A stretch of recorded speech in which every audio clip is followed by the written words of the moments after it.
അസ്സലാമലൈക്കും. ഇന്ന് റെസിപ്പി കായ്പോളയാണ്.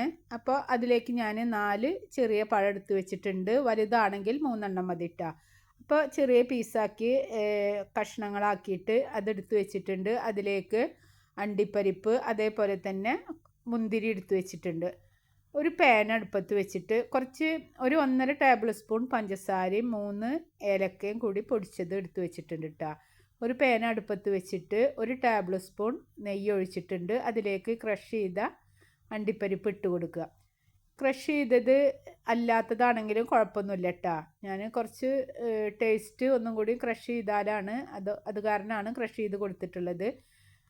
എന്നിട്ട് അത് ഒരു ബ്രൗൺ കളറാവുന്നത് വരെ വഴറ്റി കൊടുക്കുക. അതിലേക്ക് മുന്തിരി ഇട്ട് കൊടുക്കുക. അതും വഴറ്റി കൊടുക്കുക. അതിന് ശേഷം ഒരു ബൗളിൽ കുറച്ച് തേങ്ങ ഞാൻ ഇതിലേക്ക് ഇട്ട് കൊടുക്കുന്നുണ്ട്. ഒന്ന് നന്നായി വഴന്ന് വരുമ്പോൾ നമ്മൾ പഞ്ചസാര ഏലക്ക പൊടിച്ചത് ഇതിലേക്ക് ഇട്ട് കൊടുക്കുക. എന്നിട്ട് ഒന്നും കൂടെ വഴറ്റി കൊടുക്കുക കേട്ടോ.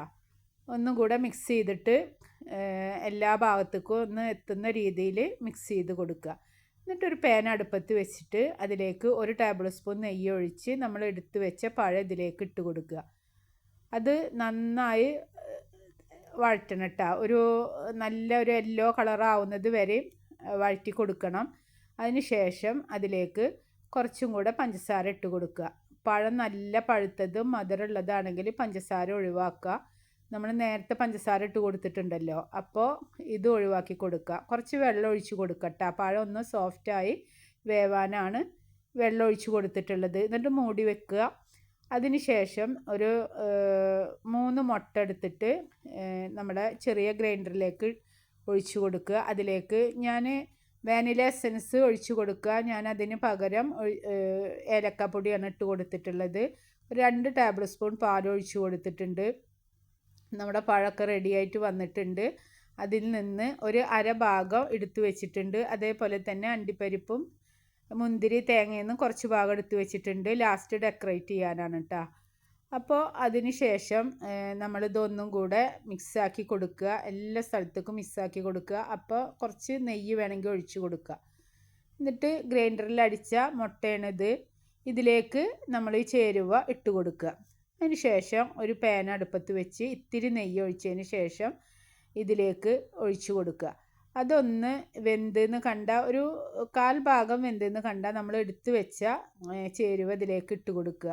അണ്ടിപ്പരിപ്പ് മുന്തിരി അതേപോലെ തന്നെ കുറച്ച് പഴം എടുത്ത് വെച്ചിട്ടുണ്ടായിരുന്നില്ലേ, അതും ഇതിലേക്ക് ഇട്ട് കൊടുക്കുക കേട്ടോ. എന്നിട്ട് അതിന് ശേഷം ഒന്ന് മൂടി വെച്ചിട്ട് ഒരു 30 മിനിറ്റെങ്കിലും ഇത് വേവിച്ചെടുക്കണം. എന്നെങ്കിലാണ് നമുക്കിത് മറിച്ചിടാനൊക്കെ റെഡിയായി കിട്ടുള്ളൂ. അപ്പോൾ 30 മിനിറ്റ് വേവിച്ചെടുക്കുക. മൂടി വെച്ചിട്ട് തന്നെ വേവിക്കുക കേട്ടോ. അതിന് ശേഷം നമ്മൾ ഇത് മറിച്ചിട്ട് കൊടുക്കാൻ ഒരു പാൻ അടുപ്പത്ത് വെച്ചിട്ട് അതിലേക്ക് ഇത്തിരി നെയ്യ് പുരട്ടി കൊടുത്തതിന് ശേഷം ഇത് വെന്തത് അതിലേക്ക് ഇട്ട് കൊടുക്കുക. നല്ല ടേസ്റ്റാണ് കേട്ടോ. ഇതേപോലെ നിങ്ങൾ ചെയ്ത് നോക്ക്. നല്ല എളുപ്പമാണ്. പറയുമ്പോൾ വിചാരിക്കും നല്ല ബുദ്ധിമുട്ടാണ്. നല്ല എളുപ്പത്തിൽ തന്നെ ഇത് കിട്ടും. നല്ല ടേസ്റ്റുമാണ്. നിങ്ങൾ ചെയ്തിട്ട് കമൻറ്റ് പറയണം, ലൈക്ക് ചെയ്യണം, ഷെയർ ചെയ്യണം, സബ്സ്ക്രൈബ് ചെയ്യണം. എല്ലാവർക്കും ഷെയർ ചെയ്ത് കൊടുക്കുക. അസ്സലാമലൈക്കും. അടുത്ത വീഡിയോ ആയിട്ട് വരാം. പുതിയ ചാനലാണ്. എല്ലാവരും സപ്പോർട്ട് വേണം. എല്ലാവരും സബ്സ്ക്രൈബ് ചെയ്തിട്ട് എല്ലാവർക്കും ഷെയർ ചെയ്ത് കൊടുക്കുക.